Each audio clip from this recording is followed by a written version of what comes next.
The auctioneer's gavel fell at exactly 2:47 p.m., and with it, the last thread holding Marcus Webb's life together snapped clean. $520. That's what remained between him and the street, between his 9-year-old son and the foster system, between hope and the kind of defeat that marks a man forever.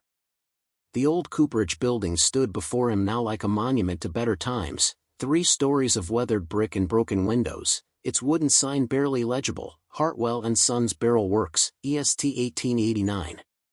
The structure leaned slightly eastward, as if tired of standing upright after a century of watching the town of Crosswood Hollow forget it ever mattered. Before we jump back in, tell us where you're tuning in from, and if this story touches you, make sure you're subscribed, because tomorrow, I've saved something extra special for you. Marcus stood in the gravel lot, his son Charlie pressed against his side, both of them staring at what desperation had purchased. The September wind carried the smell of creek water and decay, pushing against the building's fractured walls like it was testing whether the whole thing might finally collapse.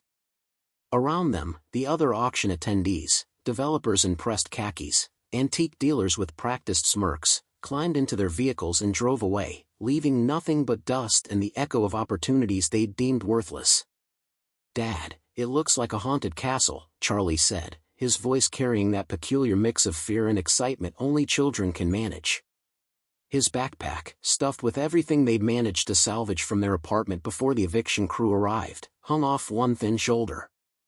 "It's ours," Marcus replied, the word tasting strange in his mouth. Ownership.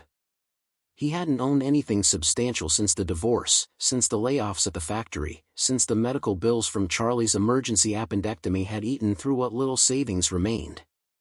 His ex-wife had taken the house, the decent car. In her silence, she'd stopped returning calls 6 months ago, stopped sending the court-ordered support 3 months after that. The family court judge had been sympathetic but clear. "Mr. Webb, without stable housing, I cannot guarantee you'll maintain custody."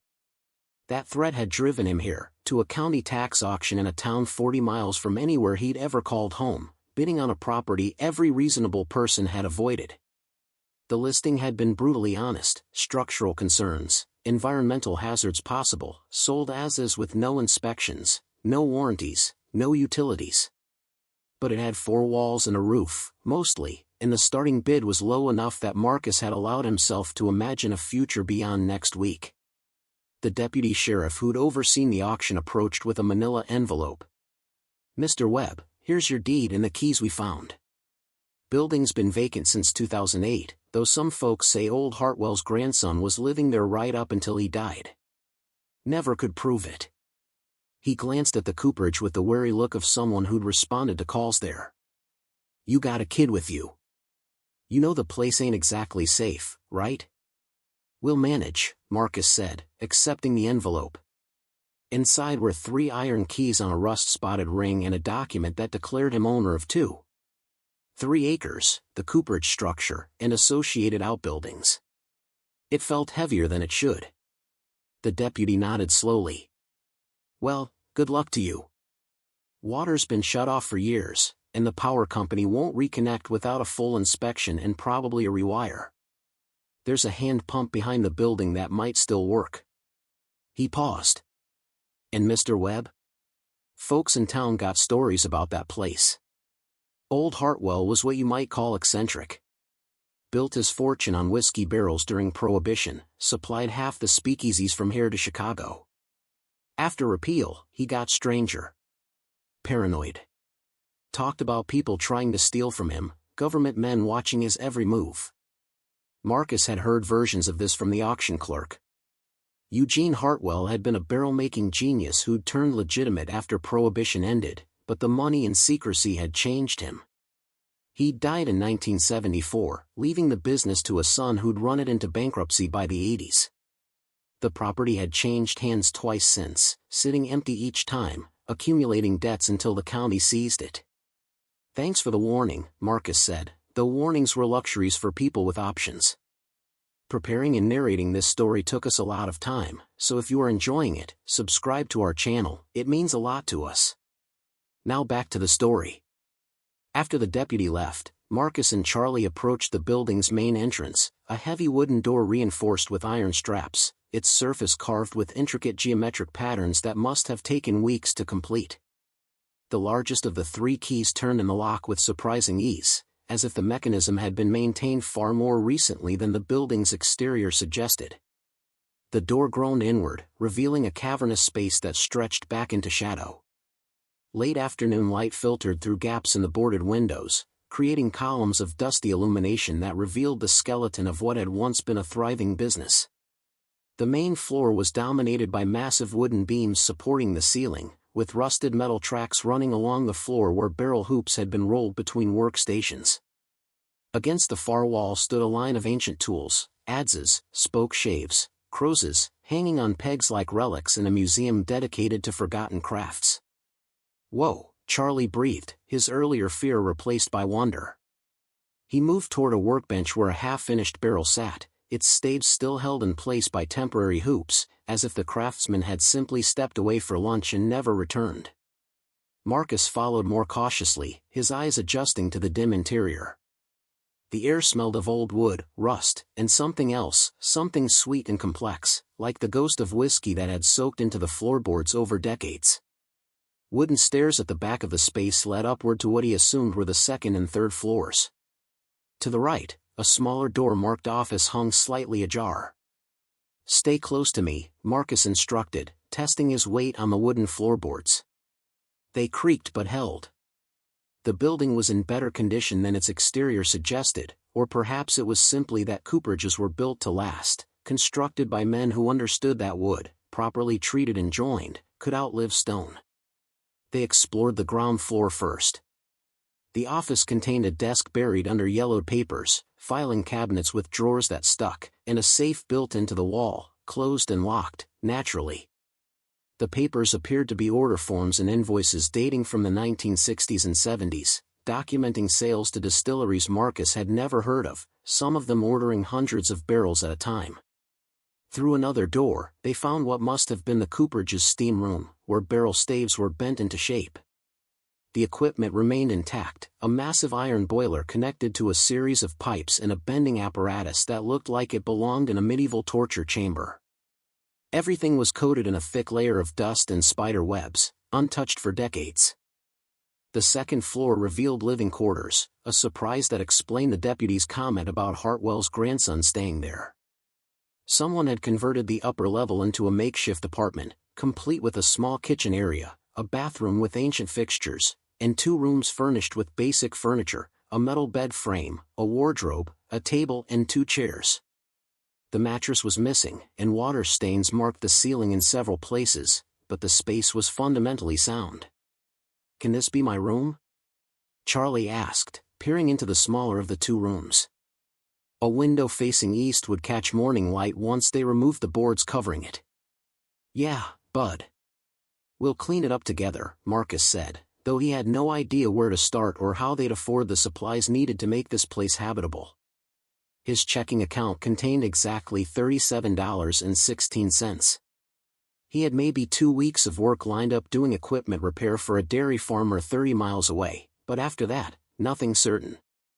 The third floor was pure storage, generations of accumulated business records, obsolete equipment, and personal belongings that someone had stacked haphazardly, as if planning to sort through them later and never finding the time.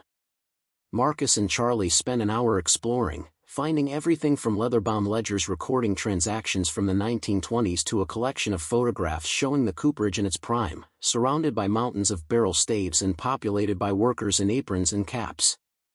One photograph in particular caught Marcus's attention, a group portrait from 1933, with Eugene Hartwell standing in the center, a tall man with severe features and calculating eyes, his hand resting possessively on a barrel marked with an unfamiliar symbol. The men around him looked proud but wary, like employees who respected their employer's genius but feared his temperament. As sunset approached, casting the building in deepening shadow, Marcus realized they needed to establish some basic camp before darkness made the cooperage completely treacherous. Using his truck's headlights for illumination, he and Charlie carried in their meager possessions, 2 sleeping bags, a cooler containing the last of their food, a camp stove, and a plastic tub filled with clothes. They set up in the second-floor apartment, sweeping years of dust and debris into corners. The hand pump the deputy mentioned was indeed behind the building, and after much effort, Marcus coaxed it to produce clear, cold water that tasted faintly of minerals but seemed safe enough. No electricity meant no light beyond his truck's battery-powered lantern, but they'd manage for one night. Charlie fell asleep quickly, exhausted from the day's strange journey. Marcus sat by the window, looking out over land that was now legally his, too. 3 acres of overgrown grass, a collapsed shed, and what appeared to be a small grove of black walnut trees at the property's edge. In the distance, he could see lights from other farms and houses, signs of life in a community he knew nothing about. His phone buzzed, another creditor, another missed payment notice. He silenced it without looking. Those problems belonged to yesterday's Marcus, the one who'd been failing systematically for 2 years. Tomorrow would begin something different, even if he couldn't yet imagine what. Sleep came fitfully, his dreams populated by men bending barrel staves and the sound of hammers on iron. Sometime past midnight, he woke to silence so profound it felt deliberate, as if the building itself was holding its breath. The darkness was absolute, no streetlights, no ambient city glow, just country night pressing against the windows. Marcus rose, careful not to wake Charlie, and stood at the window. His eyes gradually adjusted until he could make out the shapes of trees and the outline of his truck below. As he turned to return to his sleeping bag, his foot caught on something, a loose floorboard near the wall. It clattered, the sound unnaturally loud in the quiet. He knelt, examining the board by feel more than sight. It was shorter than the others, cut deliberately, and when he lifted it, his fingers found not subflooring but empty space. Fetching his lantern, he shone it into the gap and saw a metal box, approximately a foot square, wedged into the cavity beneath the floor. Marcus's heart accelerated as he pulled the box free. It was heavy, secured with a simple hasp but no lock. Inside, wrapped in oilcloth, were documents, deeds, contracts, maps, and a leather journal with the Hartwell embossed on the cover in fading gold letters. He opened the journal to a random page, dated June 1971. They think I'm paranoid, but I know what I saw. The old treasury beneath the kiln room holds more than just aging staves. Tonight I sealed it properly. Let them search forever, only the Cooperage itself knows where truth sleeps. Marcus read the passage 3 times, his pulse pounding in his ears. Treasury. Sealed room. Truth. The words of a paranoid old man, or directions to something real. He thought of the steam room downstairs, of the massive boiler and the brick flooring around it. A kiln room would be similar, designed to apply heat and moisture to wood. And beneath it, according to Eugene Hartwell's private journal, lay something worth sealing away. Outside, a wind rose, making the old Cooperage creak and settle. Marcus closed the journal carefully, his hands trembling slightly. Tomorrow, after settling Charlie somewhere safe, he would need to explore more carefully. But tonight, sitting in the darkness of a building that had kept secrets for half a century, he allowed himself something he hadn't felt in months, the dangerous, fragile sensation of hope. Morning came with fog so thick it turned the Cooperage into an island floating in gray. Marcus had slept perhaps 2 hours, his mind churning through Eugene Hartwell's journal entries, each one more cryptic than the last. References to the old treasury, to barrel 37, to copper beneath the kiln where honest men would never look. The writing had grown increasingly paranoid toward the end, with Hartwell convinced that business partners, government agents, and even his own son were conspiring to steal what he'd hidden. Charlie woke to find his father already dressed, brewing instant coffee on the camp stove. "Dad, you look terrible." "Thanks, bud." Marcus managed a smile. "Listen, I need to do some work downstairs today. Checking the structure, seeing what needs repair. I want you to stay up here, okay? Draw, read, whatever you want. Just don't go wandering around by yourself. Can I help?" Charlie's face fell, that particular expression of a child who understood they were being protected from something but resented it anyway. Marcus knelt to his son's level. You know what would actually help? If you could go through some of those boxes on the third floor. Look for anything that seems important, papers with numbers, maps, photographs. We need to understand what this place was. It wasn't entirely a distraction. Marcus genuinely needed to inventory what came with the property. But it would keep Charlie safe and occupied while he explored whatever lay beneath the steam room. After a breakfast of granola bars and water, Marcus descended to the ground floor with Hartwell's journal, a pry bar, and the battery lantern. The steam room occupied the Cooperage's northeast corner, its brick walls still stained black from decades of smoke and moisture. The iron boiler dominated the space, a cylindrical monster riveted together with craftsmanship that belonged to another century. Pipes extended from it like arteries, running along the walls and disappearing into the floor and ceiling. Marcus studied the brick flooring, looking for seams or irregularities. Hartwell had written about beneath the kiln, which suggested the floor itself was the door. He began tapping bricks with the pry bar's handle, listening for hollow sounds. The fog outside pressed against the boarded windows, creating a diffuse gray light that made shadows seem to breathe. After 20 minutes of methodical searching, he found it, a section of floor near the boiler where the mortar between bricks had been carefully painted to match but wasn't actual mortar at all. When he pressed hard on one brick, something clicked, and a 3x4-foot section of flooring shifted slightly, revealing hinges along one edge. Marcus's pulse hammered as he wedged the pry bar into the gap and levered upward. The hidden door rose with a groan of protesting metal, releasing air that smelled of earth, old wood, and that same sweet whiskey ghost that haunted the entire building. Below, crude stairs descended into darkness. He called up to the second floor, "Charlie, you okay?" "Yeah. I found a box of old medals and some really cool buttons." "Great, keep going. I'll be down here." The stairs were solid stone, cut deep into the earth beneath the Cooperage's foundation. Marcus descended slowly, his lantern revealing walls of natural rock reinforced with timber supports. This wasn't a simple cellar, it was a purpose-built vault, constructed with the same obsessive attention to detail that characterized the Cooperage itself. At the bottom, perhaps 15 feet below ground level, the passage opened into a room approximately 20 feet square. And Marcus stopped breathing. Barrels. Dozens of them, stacked 3 high along every wall, their oak staves dark with age. But these weren't the mass-produced containers of a commercial cooperage. Each one bore hand-carved symbols, some the same mark he'd seen in the photograph of Eugene Hartwell, others more elaborate, geometric patterns, numbers, dates. Several were marked with a simple 37 carved deep into the wood. Marcus approached the nearest barrel marked with that number, his hands trembling as he examined it. Unlike the others, which appeared sealed with wooden bungs, this one had a small brass lock securing a metal plate over the bunghole. He tried the remaining keys from his ring, and the second one fit.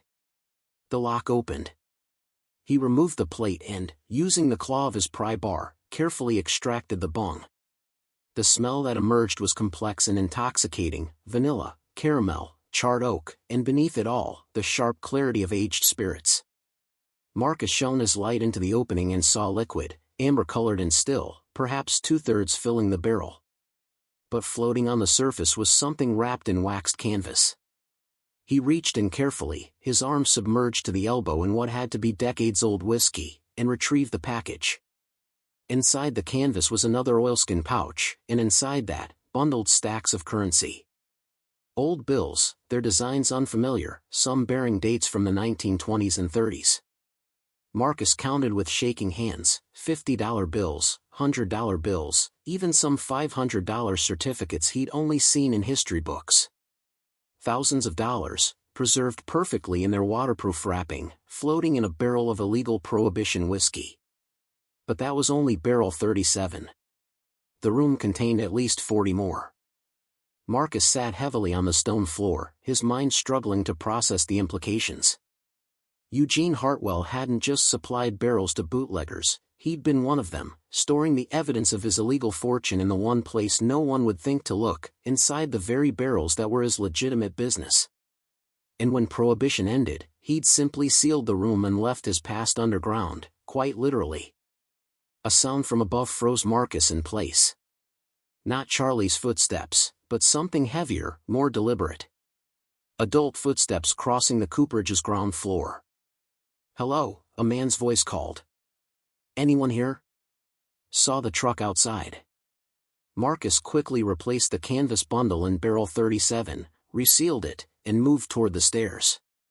He emerged into the steam room to find a man in his 60s standing near the boiler, wearing canvas work pants and a faded denim shirt. His face was weathered in the particular way of someone who'd spent a lifetime working outdoors, and his eyes held a shrewd assessment that made Marcus immediately cautious. "Help you?" Marcus asked, positioning himself between the stranger and the open floor hatch. "Name's Walter Brennan. I own the farm that backs up to your eastern property line." The man extended a hand, which Marcus shook warily. "Heard someone finally bought the old Cooperage. Figured I'd come introduce myself, see if you needed any pointers about the area." Marcus Webb. "Just moved in yesterday with my son." Walter's eyes moved past Marcus to the open hatch, recognition flickering across his features. "Found the old storage cellar already, I see. Place is full of surprises like that." Hartwell was a cautious man, built all kinds of hidden spaces into this building. Something in Walter's tone suggested he knew more than he was saying. Marcus moved to close the hatch, but Walter held up a hand. "Before you do that, might want to hear what I came to tell you." He pulled a folded paper from his shirt pocket. "This showed up in my mailbox this morning. Thought you should see it." Marcus unfolded the paper to find a photocopy of a legal document, a lien against the Cooperage property, filed by something called the Crosswood Hollow Historical Preservation Society, claiming unpaid assessments dating back 15 years. The total, with accumulated interest, was just over $40,000. "That's not possible," Marcus said, his stomach dropping. "The auction was supposed to clear all debts." "Tax debts, sure," Walter agreed. "But preservation assessments are different, they're attached to the property itself, survive ownership changes. The society tried to claim the building as historically significant back in 2009, which gave them the right to levy assessments for maintaining the historical character of the district. Course, they never actually maintained anything, just collected fees from property owners who couldn't afford to fight back." Marcus felt the fragile hope of yesterday crumbling.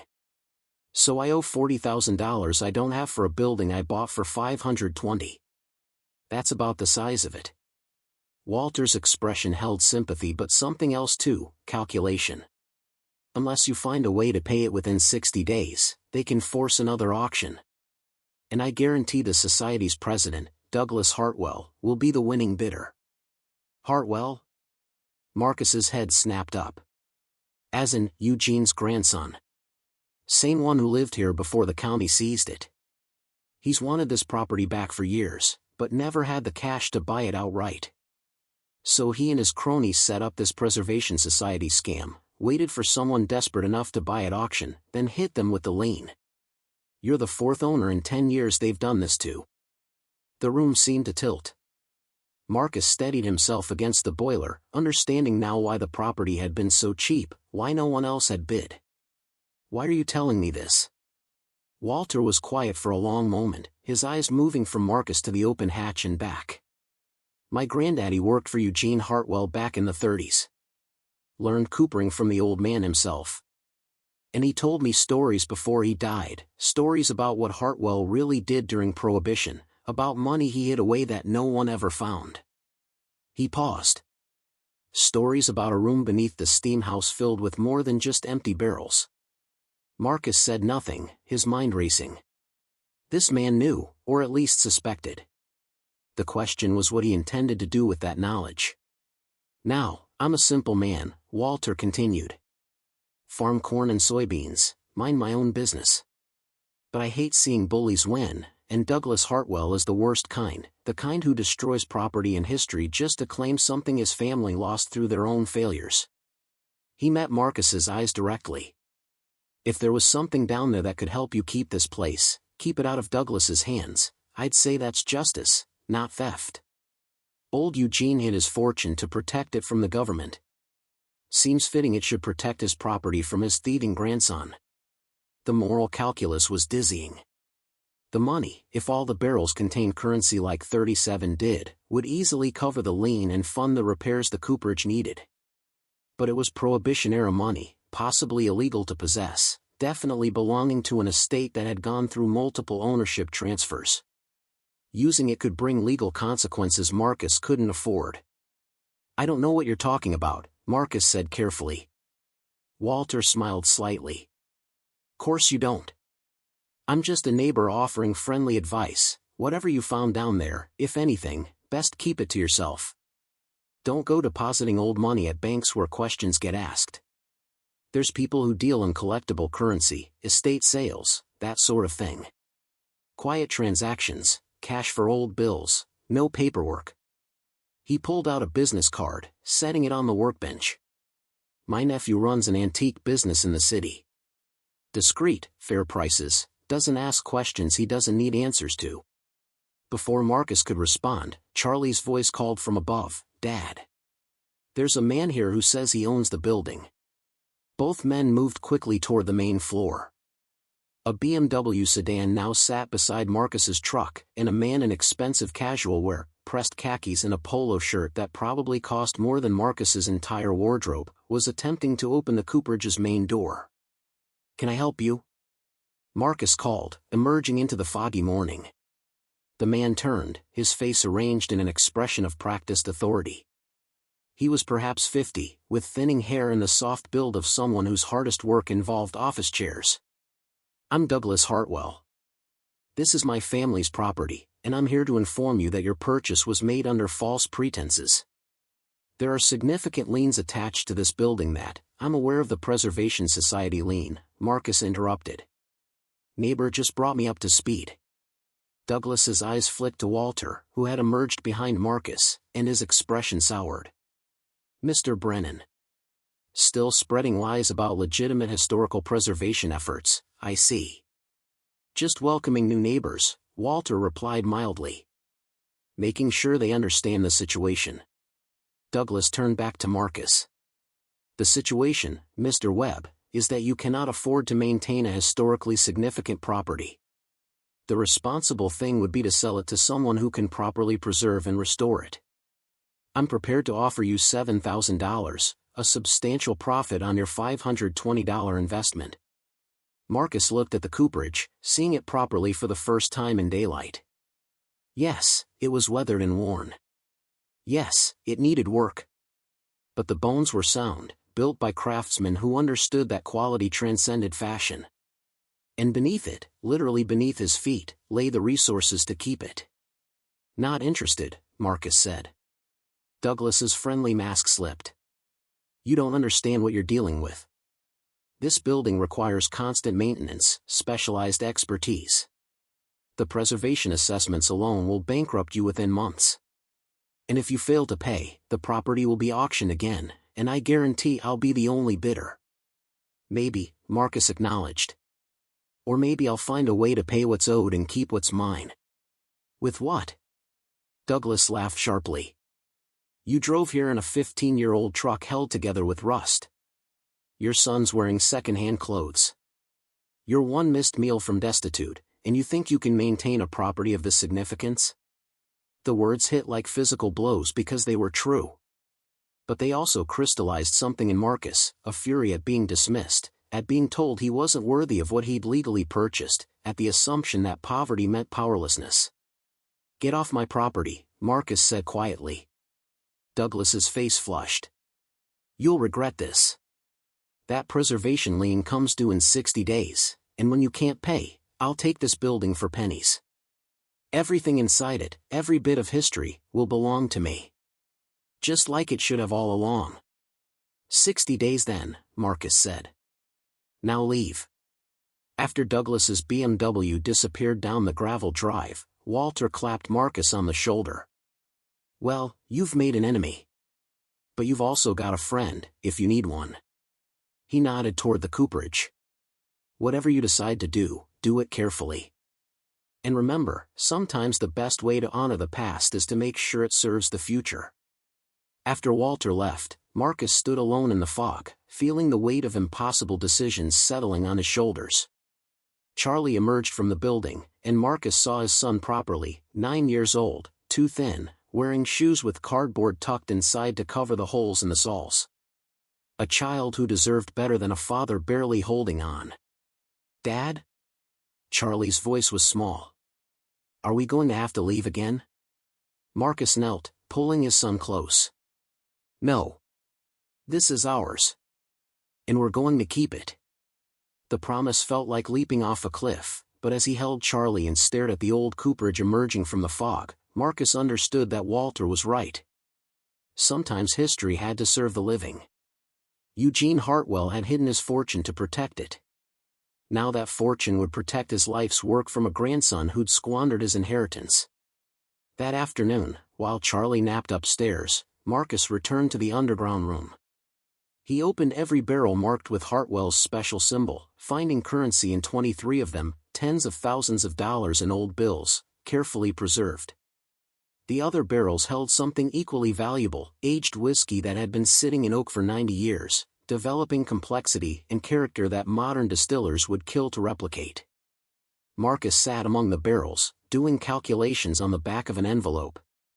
The currency alone, sold carefully through Walter's nephew to collectors who valued historical bills, would cover the lien and fund basic repairs. The whiskey, if he could find buyers among serious collectors and private enthusiasts, represented ongoing income. Not wealth, but sustainability. The moral questions remained. This was money earned through illegal activity, hidden to avoid government seizure.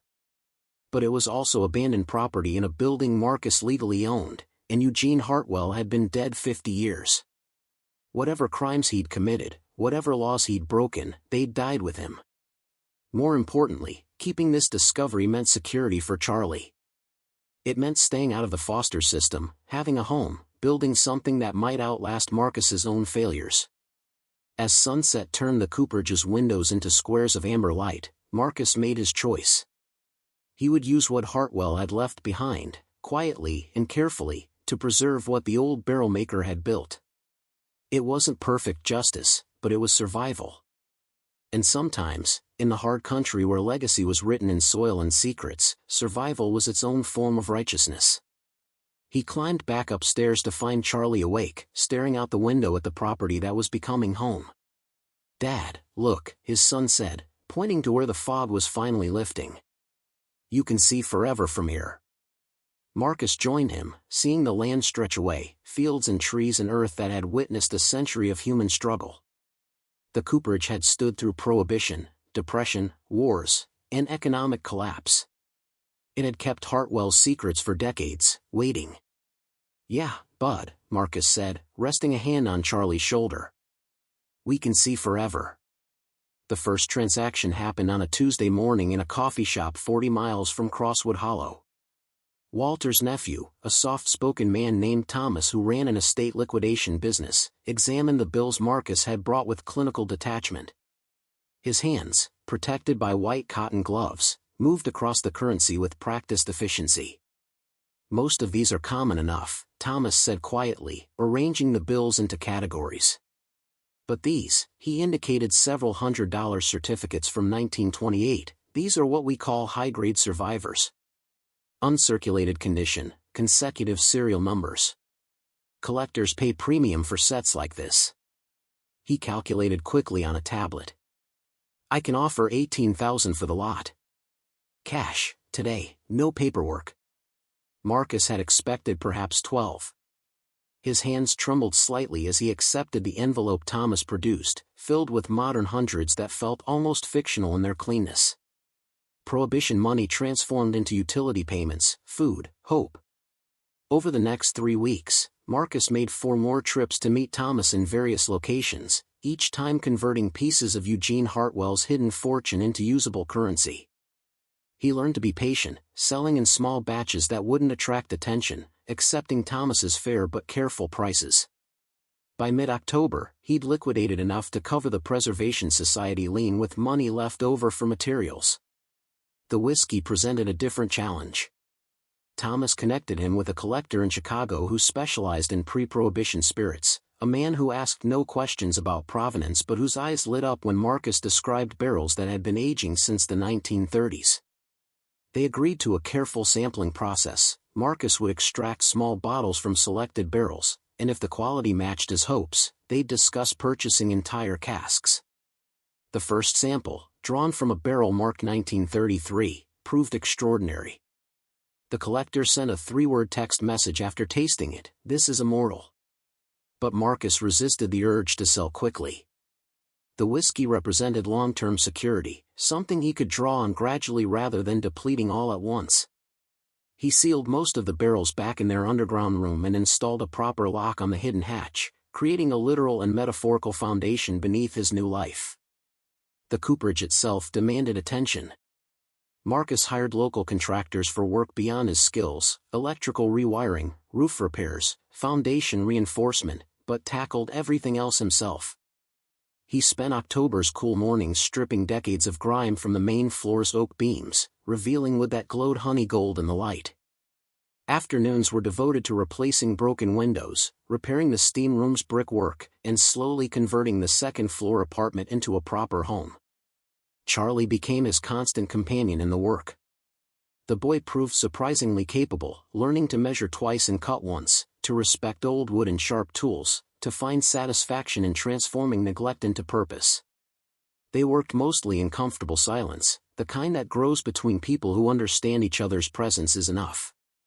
"Dad," Charlie said one afternoon while they were sanding the apartment's wooden floors, "do you think Mr. Hartwell would be mad we found his money?"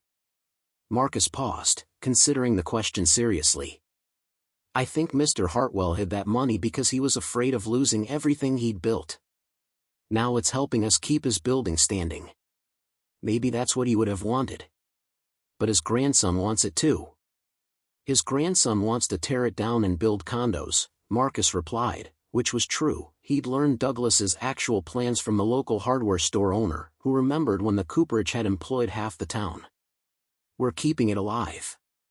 There's a difference between taking something and protecting it." The distinction mattered to Marcus more than he could articulate. He wasn't stealing, he was inheriting.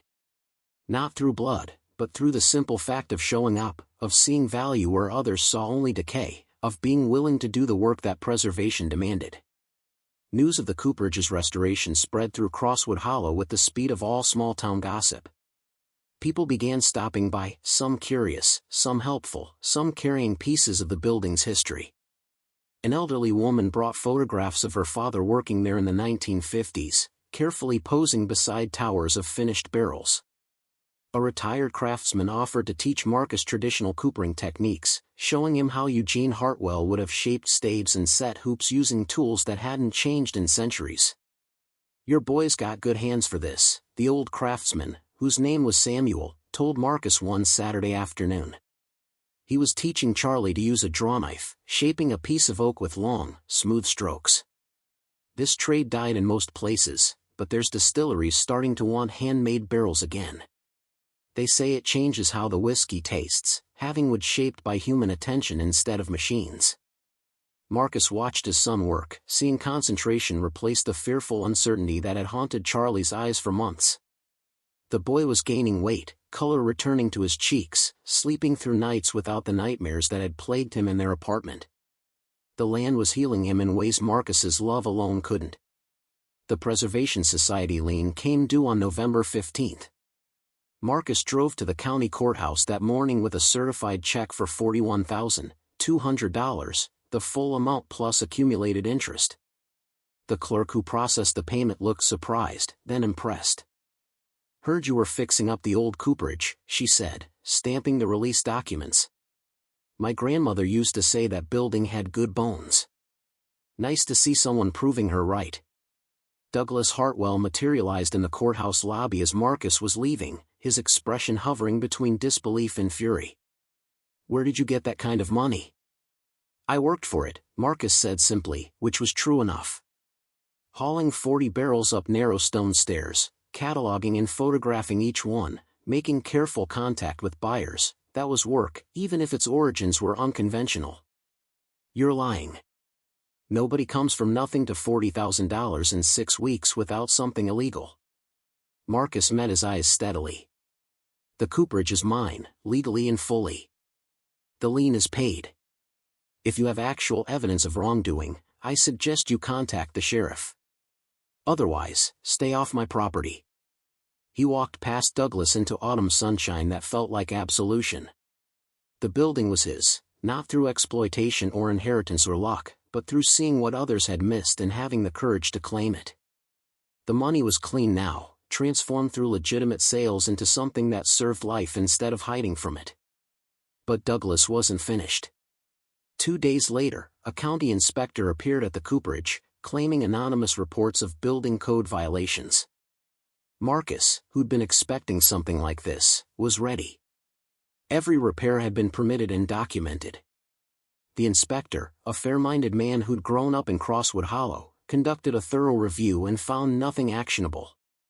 "Douglas Hartwell put you up to this," the inspector said wearily as he completed his paperwork. "He's tried the same thing with 4 other property owners this year. Eventually you'd think he'd find a better hobby. Why does he want this place so badly?" Marcus asked. The inspector glanced around the Cooperage's main floor, now clean and structurally sound, its potential visible in a way it hadn't been months earlier. His grandfather built an empire here. His father destroyed it through drinking and poor decisions. Douglas grew up hearing stories about family glory days, and I think he believes owning this building would somehow restore what his father squandered. He can't accept that some losses are permanent, that you can't purchase back time or reputation. After the inspector left, Marcus climbed to the 3rd-floor storage area and sat among Eugene Hartwell's accumulated belongings. He'd been gradually sorting through them, finding the archaeological layers of a family's rise and fall. Ledgers from the 1920s showing profits that would make modern businesses jealous. Correspondence from the 1940s revealing Eugene's increasing paranoia and isolation. Legal documents from the 1960s showing his son attempting and failing to revive the business, borrowing against property until debt consumed everything.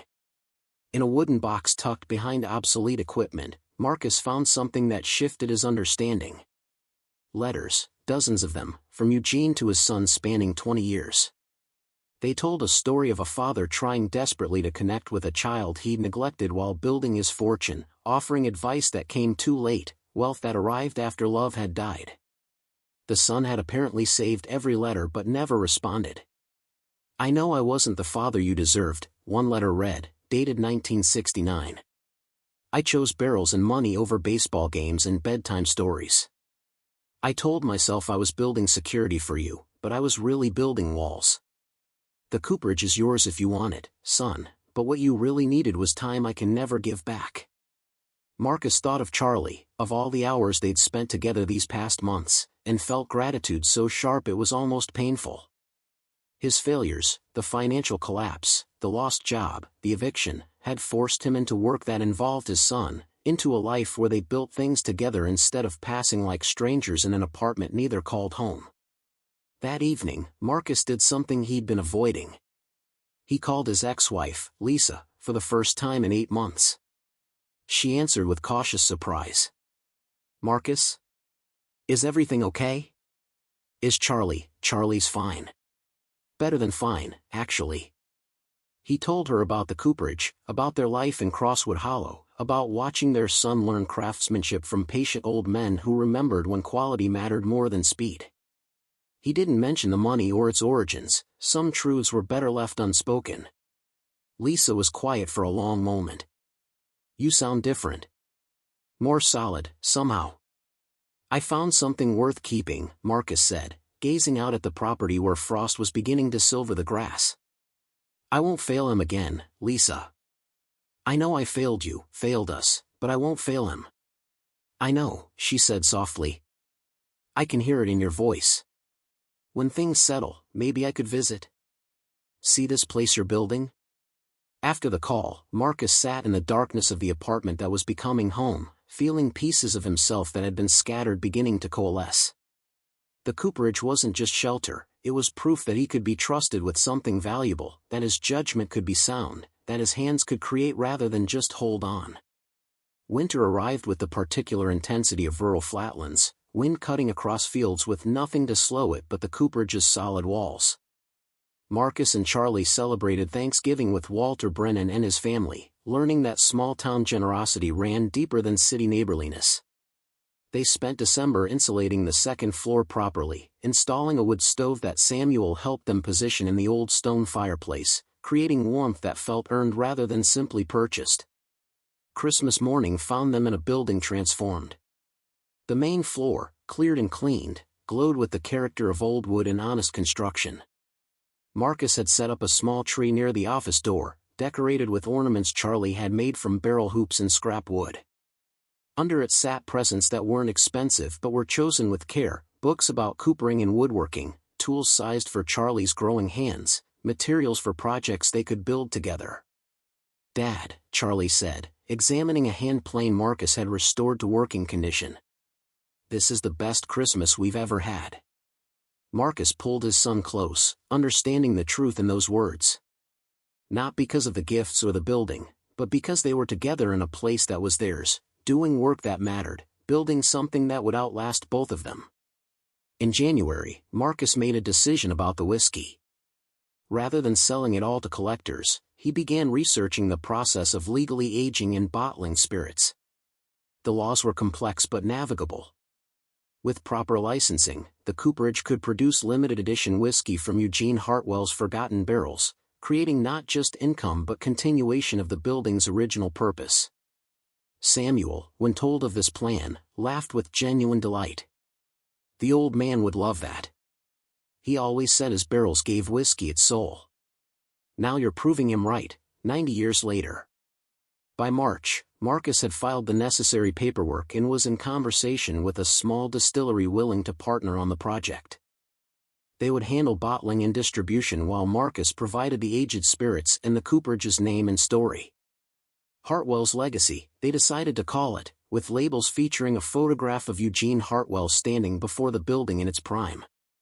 Douglas Hartwell heard about the venture and filed an objection, claiming trademark rights to the family name.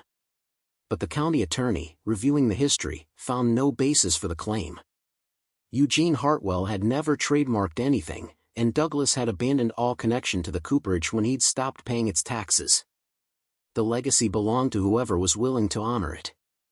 The first bottles of Hartwell's Legacy went on sale in April, priced at what seemed like criminal amounts for whiskey that was older than most of the people buying it. They sold out in hours. Buyers weren't just purchasing spirits, they were buying a piece of forgotten history, a taste of craftsmanship from an era when patience was a virtue and shortcuts were shameful. On a warm evening in late April, Marcus sat on the Cooperage's front steps with Charlie, watching the sun set over land they'd inhabited for nearly a year.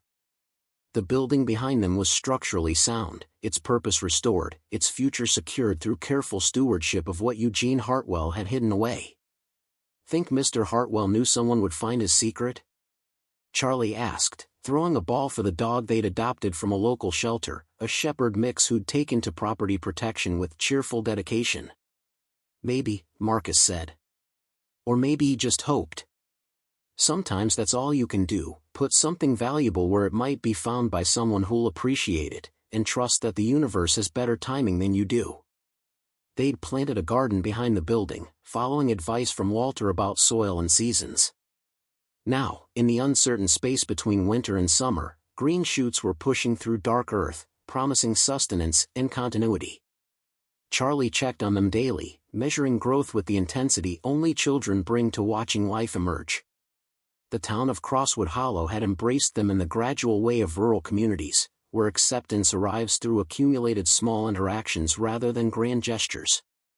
Marcus had work now, both from his revived consulting practice and from locals who'd heard he was good with repairs and didn't charge unfairly. Charlie had friends, a baseball team, and teachers who saw his potential rather than just his second-hand clothes. Most importantly, they had each other in a place that required their attention.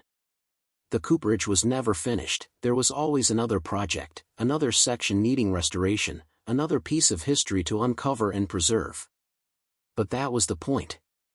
It gave them purpose without demanding they sacrifice each other for it. One Saturday in May, Marcus was teaching Charlie to replace a section of the Cooperage's siding when a Mercedes pulled into the driveway. Douglas Hartwell emerged, looking diminished somehow, older than his years. Marcus tensed, but Douglas approached with empty hands and defeated posture. "I'm not here to cause trouble," he said without preamble. "I'm here to apologize." The words hung in the spring air, unexpected as snow in summer. "My therapist suggested I needed to make amends," Douglas continued, the confession obviously difficult. "I've spent 20 years being angry at you, at Walter, at everyone who wouldn't help me reclaim what I believed was rightfully mine. But you were right, I was trying to buy back something that can't be purchased. My grandfather's respect, my father's sobriety, my own wasted potential." Marcus set down his tools, wiping his hands on his jeans. Charlie watched from the ladder, silent but attentive. "This building looks better than it has in 50 years, Douglas said, gazing up at the Cooperage with something approaching peace. "You've done what I never could, honored it by actually putting in the work.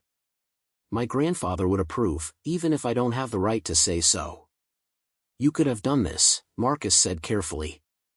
"You had the family connection, probably better resources than I started with." "But not the need," Douglas replied.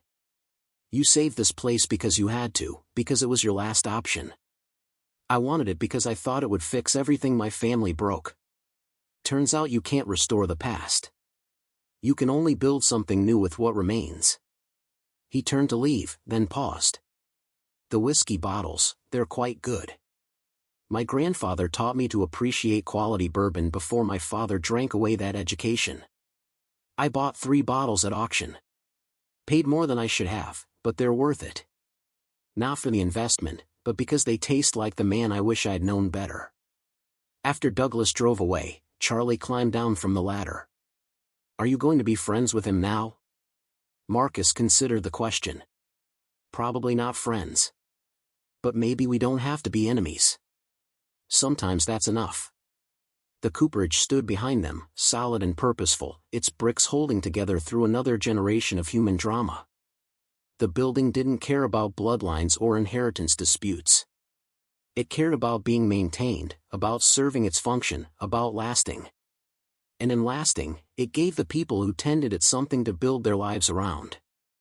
That night, after Charlie was asleep, Marcus climbed to the 3rd floor and looked out over the property. Moonlight silvered the fields, and in the distance, lights from other farms marked a community he was slowly becoming part of. Below him, beneath the steam room's brick floor, barrels of aged whiskey waited in darkness, a fortune that had saved them by staying hidden until the right moment. Eugene Hartwell had written in his journal that the land would protect the truth until someone ready to understand came along. Marcus finally grasped what the old man had meant. The truth wasn't just about hidden money or illegal whiskey. It was about the fact that buildings, like lives, could be restored. That failure wasn't permanent unless you stopped trying. That legacy wasn't about blood or inheritance, but about who was willing to do the work of preservation. He'd come to Crosswood Hollow with $520 in desperation. He'd found a building that needed him as much as he needed it, a community that valued effort over credentials, and a purpose that gave shape to days that had been formless with defeat. The Cooperage would stand for another century if he maintained it properly. Charlie would grow up learning that quality work mattered, that history deserved respect, that sometimes the best inheritance was the opportunity to build something worth passing on. And someday, long after Marcus was gone, maybe someone else would discover the Cooperage and see in it what he'd seen, potential hidden beneath neglect, value obscured by time, hope waiting for someone desperate enough to claim it. 3 years had passed since Marcus Webb stood in a county courthouse with $520 in terror in his throat. The Cooperage building that had sheltered that desperation now stood as something else entirely, not pristine, but purposeful, its weathered brick wearing restoration like earned dignity rather than cosmetic repair. The morning light in August had a particular quality in Crosswood Hollow, turning the fields gold and making the air shimmer above earth that remembered everything planted in it. Marcus stood in the Cooperage's main floor, now converted into a working production facility, watching Charlie, 12 now, taller, steadier, demonstrate traditional coopering techniques to a group of high school students enrolled in the crafts apprenticeship program they'd established the previous spring. "The staves have to be shaped exactly right," Charlie explained, his hands moving with Samuel's taught precision over the wood. Mr. Hartwell used to say that a barrel remembers every mistake you make. You can't hide poor work behind finish or paint. The whiskey knows. The students listened with the particular attention young people give to someone barely older than themselves who's mastered something real. Marcus felt pride so profound it was almost painful, not just in his son's skill, but in his confidence, the way he inhabited space without apology or fear. Samuel himself sat in a chair near the old workbench, 87 now and too frail for regular work, but present most days to observe and occasionally correct. The boys got it, he told Marcus last week. Another year and he'll be teaching me things. The Cooperage had become what Eugene Hartwell must have envisioned in his best moments, a place where craft was passed down through hands and patience, where wood and metal and time combined into objects that served purpose beyond mere function. They produced perhaps 50 barrels annually now, each one sold before completion to distilleries rediscovering that industrialization had costs beyond mere efficiency. But the real transformation was quieter than production numbers suggested. The building had become a gathering place, its history drawing people who remembered when Crosswood Hollow had been more than a place you drove through on the way to somewhere else. Marcus had restored the office into a small museum of sorts, displaying Eugene Hartwell's tools, photographs of workers from the building's prime, and carefully curated pieces of the Cooperage's complicated history. He'd been honest about it, the Prohibition-era bootlegging, the hidden fortune, the paranoia that had consumed Hartwell in his final years. The truth was complicated, like most truths involving money and survival, but it deserved acknowledgement rather than sanitization. Better to own the whole story, Walter Brennan had advised when Marcus was wrestling with how much to reveal. People respect complicated honesty more than simple lies. Walter had been proven right. The museum attracted visitors from throughout the state, historians, whiskey enthusiasts, people who appreciated narratives where moral clarity gave way to human complexity. And every visitor left understanding that the Cooperage was more than a building. It was a testament to the fact that legacy belonged to whoever was willing to tend it. The Hartwell's legacy whiskey had grown beyond Marcus's initial modest hopes. What had started as selling aged spirits from Eugene's hidden cache had evolved into a proper distilling partnership. They were aging new whiskey now in barrels Charlie helped make, creating a product that connected past craftsmanship with present dedication. Each bottle carried a note explaining that proceeds supported the Cooperage's preservation and the crafts education program. Douglas Hartwell had surprised everyone by becoming one of their regular customers. He'd stopped by one afternoon the previous October, not to argue or threaten, but to purchase a case of the whiskey and to ask, almost shyly, if he might see the underground room where his grandfather had hidden his fortune. Marcus had led him down the stone stairs, watching Douglas's face as he took in the empty barrels, the carved symbols, the evidence of Eugene's desperate foresight. Douglas had stood silent for several minutes before speaking. "He never talked to me about any of this," Douglas had said finally. "I was 18 when he died, and I thought I knew him. Stern. Rigid. Disappointed in my father. But this," he gestured at the carefully constructed vault, "this shows someone who understood fear and planning and the weight of protecting what you've built." Maybe he couldn't talk about it, Marcus had suggested. Sometimes the things we do to survive don't translate into words. Douglas had nodded slowly. "I spent decades being angry that he didn't leave me anything tangible. But he left this building, and I threw it away through neglect and arrogance. You're doing what I should have done, honoring his work by continuing it." The relationship that had developed between them wasn't friendship exactly, but it resembled peace. Douglas had provided documents from his grandfather's estate, personal letters, business correspondence, technical drawings, that filled gaps in the Cooperage's documented history. In return, Marcus had given him keys to the building, standing privileges to visit whenever he wished. "Legacy isn't about blood," Douglas had said during one of these visits. "It's about who shows up. You showed up when it mattered." Lisa had visited twice in the past 3 years, staying in a hotel in town and spending careful days with Charlie. She'd remarried, to a man who treated her well, and was expecting a baby, a half-sibling Charlie seemed cautiously excited about. Her relationship with Marcus would never be repaired fully, too much damage had accumulated before their separation. But they'd achieved something rarer than reconciliation, mutual respect for the parents they were trying to become. "He's happy here," Lisa had said during her last visit, watching Charlie work beside Samuel in the cooperage. "I was terrified when you told me you'd bought an abandoned building with your last dollars. I thought it was another disaster. But you were right. This place needed you, and you needed it." The admission had felt like forgiveness, or at least acknowledgement that his desperate choice had been the right one, even if it couldn't have been predicted. The town itself had changed around the Cooperage's renewal. Other buildings on the historic Main Street had found new owners, young families and artists and small business owners drawn by low costs and the promise of community that valued craft over commerce. The hardware store that had been dying for years now thrived, serving renovators and builders. The elementary school had avoided closure when enrollment unexpectedly stabilized. "You started something," the mayor had told Marcus at a town council meeting where they discussed designating the Cooperage as an official historic landmark. "People see what you did, taking something everyone else gave up on and making it matter again. That's contagious."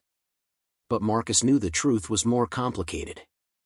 He hadn't started anything, he'd simply been desperate enough to see value where others saw only obligation. The Cooperage had saved him as much as he'd saved it, giving him purpose when purpose seemed impossible, providing Charlie with stability when stability was the only currency that mattered. Now, watching the afternoon sun angle through the Cooperage's windows, glass he'd replaced himself, learning the old techniques for setting panes in wooden frames, Marcus understood what Eugene Hartwell must have felt in his best moments. Not ownership, but stewardship. Not possession, but responsibility to something that would outlast him. Charlie finished his demonstration, and the students dispersed for their afternoon break. Marcus's son approached, wiping his hands on a rag that had once belonged to Samuel, now passed to the next generation. "Dad," Mr. Chen called from the distillery. "He wants to place an order for 20 barrels for next spring. Says they've got buyers already lined up." Marcus smiled. The work was steady now, sustainable rather than desperate. They'd never be wealthy, but wealth had revealed itself as the wrong metric anyway. They had enough to eat well, to maintain the building, to fund Charlie's education, to contribute to the community. Enough was a kind of abundance once you stopped measuring against impossible standards. "Tell him we can do that," Marcus said. "But they need to commit by October so we can plan the wood order." "Already told him," Charlie replied with the confidence of someone who understood business because he'd lived its consequences. "He's sending the contract this week." After the students left, Marcus and Charlie locked up the Cooperage and walked to their truck, no longer the rust bucket that had carried them here, but still modest, still practical. They drove home not to the building itself but to a small house they'd purchased on the property's edge, built with money from whiskey sales and constructed with help from Walter and other neighbors who understood that raising a barn, or a house, was still a communal act in places where community meant something. The house sat among the black walnut trees Marcus had noticed that first desperate evening 3 years ago. They'd harvested several of the oldest trees with guidance from a forestry consultant, selling the lumber to a furniture maker who valued wood that had spent a century drawing nutrients from earth that had witnessed generations of human struggle. "The land provides if you don't take more than it can give," Walter had explained, teaching Marcus to read the forest, to understand which trees were dying and which were thriving, to see the woods as a renewable resource rather than a one-time harvest. Charlie had started a garden behind the house, vegetables mostly, but also flowers his teacher had suggested would attract pollinets. The produce was more than they could eat, so Charlie had begun selling at the farmer's market, saving the money for college, not because Marcus insisted, but because his son had discovered he enjoyed planning for a future that seemed possible rather than terrifying. That evening, they sat on the porch Marcus had built himself, watching the sun set over land that was theirs not through inheritance or luck, but through the simple act of showing up when it mattered and staying when it was hard. The Cooperage was visible in the distance, its brick walls golden in the fading light, smoke rising from the chimney where they kept a small fire burning during production to maintain the right humidity for aging wood. "Dad," Charlie said, in the tone that meant a serious question was coming. "Do you ever think about what would have happened if we hadn't bought this place? If someone else had gotten it, or if we'd stayed in the city?" Marcus considered the question carefully. I think we'd have survived. We're survivors. But I don't think we'd have thrived. This place gave us something to build around, a purpose bigger than just getting through the next day. Eugene Hartwell didn't know we existed, Charlie continued, clearly working through something. He hid that money to protect it from the government or whoever he was afraid of. But it ended up protecting us instead. That's weird, right? Like his paranoia accidentally saved us. Maybe, Marcus agreed. Or maybe the land has its own logic. It needed people who would care for the building, and we needed the building to care for. Sometimes things work out not because anyone planned them, but because the needs aligned at the right moment. Charlie absorbed this, watching fireflies begin their evening dance among the walnut trees. I want to stay here, he said finally. Not forever maybe, but long enough to learn everything Samuel and Mr. Chen can teach me. I want to be good at this, really good, good enough that the work matters. Pride and gratitude surged through Marcus so intensely he had to look away. His son wasn't running from their past desperation or ashamed of the humble rebuilding they'd accomplished. He wanted to deepen into it, to master craft in place, to build legacy through competence rather than escape it through ambition elsewhere. Then we'll make sure that happens, Marcus said quietly. This place will be here as long as we tend it. Later, after Charlie had gone to bed, Marcus walked back to the Cooperage alone. He did this most nights now, a circuit of the property that was half security check and half meditation. The building stood solid under the stars, its presence a kind of promise that duration was possible, that care could outlast neglect, that what seemed broken might only be waiting. He unlocked the main door and descended to the underground room, now equipped with proper lighting and climate control. A few barrels remained from Eugene's original cache. He'd kept them deliberately, deciding that some of the past deserved preservation beyond utility. These barrels would never be opened or sold. They were memory made tangible, evidence that the complicated man who'd built this place had succeeded in protecting something across decades. Marcus ran his hand over the carved symbols on barrel 37, the one that had changed everything. Without the currency it had contained, they'd have lost the property to Douglas's Preservation Society lien. Without the whiskey, they'd have struggled to establish sustainable income. Eugene Hartwell had inadvertently provided not just money but possibility, the chance to build rather than merely survive. Thank you, Marcus said softly to the empty room, to the ghost of a man he'd never met but whose legacy he now carried. Your grandson was right. You protected what mattered. Now we're doing the same. He climbed back to the surface, locked the hidden hatch, purely symbolic now, since several people knew of the room's existence, and stood in the Cooperage's main floor. Moonlight through the windows created patterns on the wooden beams, shadows that had fallen across this space for over a century. The building had witnessed prohibition and depression, prosperity and decline, abandonment and renewal. It had outlasted the Hartwell family's internal collapse and emerged into new purpose. Walking home through darkness made familiar by repetition, Marcus understood finally what Douglas had been seeking all those years. Not the building itself, but what it represented, proof that their grandfather's work had mattered, that the Hartwell name meant something beyond failure and loss. Douglas had wanted to purchase that redemption. Marcus had accidentally earned it by having no other choice. The difference mattered. Legacy couldn't be bought or inherited. It had to be built, maintained, passed forward through hands willing to do unglamorous work. It lived in Charlie's developing skill with coopering tools, in the students who learned craft could still be viable, in bottles of whiskey that connected past technique with present dedication. The house was dark when Marcus returned, Charlie asleep in his room upstairs, a room with solid walls and a door that locked, security that went deeper than physical safety. This was home in a way their apartment never had been, not because it was nicer or larger, but because it represented choice rather than compromise, building rather than barely holding on. Marcus stood at his bedroom window, looking back toward the Cooperage silhouetted against the night sky. 3 years ago, he'd been a man defined by failure, job lost, marriage ended, home gone, future contracted to the next crisis. That man had bid $520 on a building everyone else avoided, a decision born of desperation that had somehow transformed into purpose. the land had provided. Not through magic or miracle, but through the mundane alchemy of work applied to opportunity, of showing up when it mattered and staying when it was hard. Eugene Hartwell had understood this, even in his paranoid isolation. The Cooperage wasn't just a building. It was a testament to the fact that things built well, with attention and craft and honest materials, could outlast the people who created them and serve purposes those creators never imagined. Now that legacy belonged to Marcus and Charlie, held not through legal ownership but through the daily choice to maintain, improve, and pass forward. Someday Charlie might have children who would learn coopering in the same building where their great-great-great-grandfather's tools still hung on walls.